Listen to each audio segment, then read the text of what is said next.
The media are on a war footing with Donald Trump doing battle with some elements of the Republican Party. You see it in the headlines and the phrases in the news stories. GOP meltdown, civil war, crisis.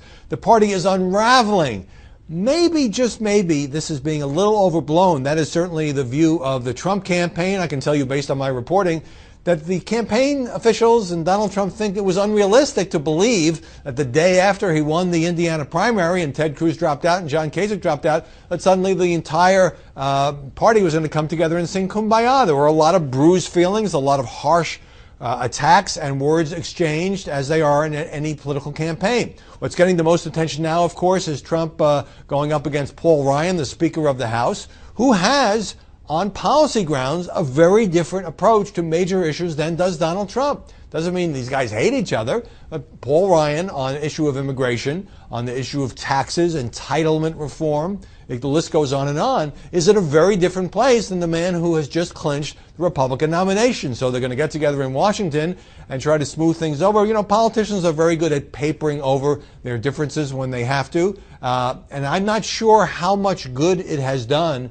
for Trump to go at Ryan the way he has, and even suggesting that maybe, possibly, he could be removed as the chairman of the convention in Cleveland, and Ryan saying word that he wouldn't fight that. But here's the thing. Although the Trump people believe that this is a sort of a preliminary dance, you know, Ryan perhaps trying to get a little more leverage, trying to take a stand, trying to give some cover, political cover that is, to fellow House conservatives, that in the end, Paul Ryan will endorse Donald Trump, maybe not enthusiastically, but he will do so. Whether that happens or not, could it be that those of us in the press who said that Trump was going, many of whom said that Trump was going to lose this nomination, in part because he didn't have the backing from the big donors, obviously wasn't raising that much money, or from the big power brokers in the GOP, maybe we are overstating the importance of whether Paul Ryan jumps on board, whether Jeb Bush jumps on board, whether George W. Bush and George H.W. Bush, the only two living Republican ex-presidents,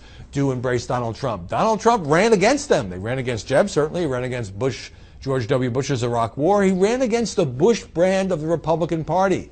Now, the conventional wisdom is he needs his own very loyal supporters in the GOP. He needs other voters in the Republican Party who were not for him, and then he needs some independents and possibly some Democrats in order to win an election against Hillary Clinton. Fine.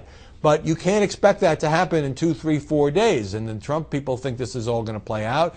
The journalists are certainly savoring this open warfare because it's just so unusual. Usually the Republican candidate, whoever it is, clinches that nomination, everybody falls into line. That's not happening, but for Trump to just change his position on a whole bunch of issues in order to please the Ryan wing of the party, that would erode his strength and damage his brand with the very people who got him to the point where he will be the Republican nominee.